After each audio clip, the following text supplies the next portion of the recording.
మీనరాశి వారికి ఎలా ఉండబోతుంది? మీనరాశి పూర్వాభాద్ర నక్షత్రము 4వ పాదము, ఉత్తరాభాద్ర నక్షత్రము 1, 2, 3, 4 పాదాలు, రేవతి నక్షత్రం 1, 2, 3, 4 పాదాలు కలిపితే మీనరాశి అవుతుంది. ఆదాయము 11, వ్యయం 5, రాజపూజ్యత 2, అగౌరవము 4. అన్ని శుభ ఫలితాలే ఉన్నాయి. ధనలాభం ఉన్నది, కీర్తి ఉన్నది, ఉన్నత స్థితికి చేరుకోవడం అనేటువంటిది కలుగుతుంది. ధర్మకార్యాలలో పాల్గొంటారు. అనుమానముతో కాకుండా ఏదైనా దృఢమైనటువంటి సంకల్పముతో నేను సాధించగలను, నేను చెయ్యగలను, నేను ఖచ్చితంగా దీన్ని సాధించి తీరుతాను అని ముందుకు వెళ్ళండి. ఇక జయము మీ వెంటే ఉంటుంది. దృఢంగా ఉండాలి. శారీరకమైనటువంటి శ్రమ ఉంటుంది.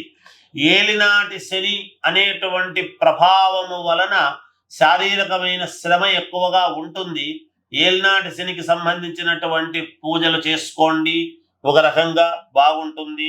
ఈ సంవత్సరము కొంతవరకు చాలా అనుకూలముగానే ఉన్నది మీనరాశి వాళ్లకు. ఎందుకంటే మామూలుగా ఏలినాటి శని ప్రభావము అనేటప్పటికీ చాలా మంది భయపడుతూ ఉంటారు. ఏలినాటి శని అంటే అబ్బా ఏమో ఏం సంగతో అని. కానీ ఇక్కడ గ్రహాలు అనుకూలత వలన కొంతవరకు బాగానే ఉంటూ ఉన్నది. కొన్ని ఇబ్బందులు కూడా ఉంటాయి, తప్పదు. ఆరోగ్యము జాగ్రత్తగా చూసుకోవాలి. కొన్ని విషయాలలో చిన్నపాటి ఇబ్బందులు కూడా ఉంటాయి అనేటువంటిది సూచనప్రాయముగా తెలియజేయడం జరుగుతూ ఉన్నది. విద్యార్థులు బాగా చదువుకోవాలి. విద్యార్థులు బాగా చదవాలి. సినిమా రంగంలో ఉండేటువంటి వాళ్లకు చాలా బాగుంది.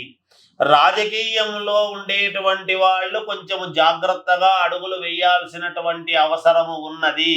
ఎందుకంటే నాకేమీ పర్వాలేదు అని అనుకోవచ్చును. ఏలినాటి శని ప్రభావము వలన మీ పక్క వాళ్ళను కొంచెం జాగ్రత్తగా చూసుకొని అడుగులు ముందుకు వెయ్యండి. విజయము మీ వెంట ఉంటుంది. ఏది ఏమైనా వ్యక్తిగతమైనటువంటి జాతకాలు పునః పరిశీలన చేసుకోండి. మేలు జరుగుతుంది గాక. జయోస్తు.